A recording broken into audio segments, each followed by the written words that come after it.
Welcome back to the workshop, everybody. So I'm going to take a break from the project I'm currently working on to kind of show you something.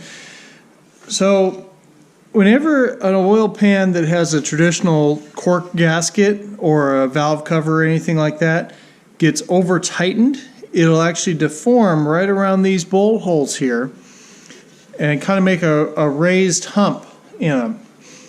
And unless you deal with that, you'll never get the pan to seal again. Doesn't matter how much Permatex you put on there. So I'm going to show you the way I like to do them.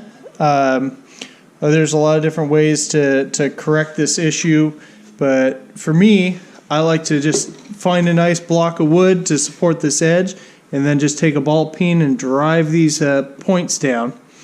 It doesn't take very long.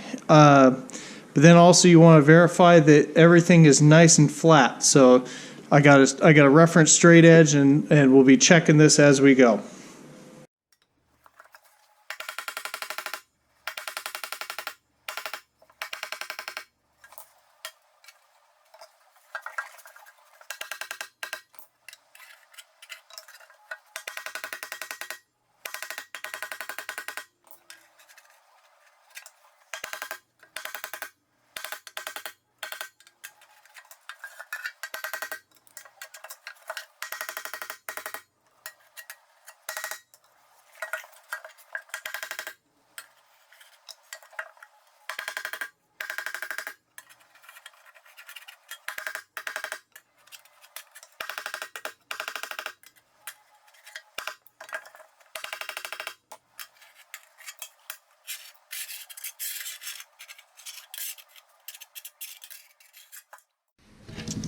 Alright, well, it appears that this was going to be flat enough to do what we need to do. Still got to clean out the inside of the oil pan.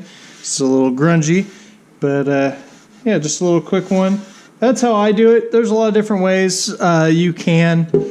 One thing to be conscious of is you want to hit it just hard enough to move the metal. You do not want to put any distortion in here. So one of the things I was real conscious of is making sure I didn't roll this edge. So that was one of what I was double checking when I was checking here, is to see if there's any roll across the width of the pan. Because again, we want this to be as flat as possible for when we're sealing everything back up. Anyway, just a quick short little video for you.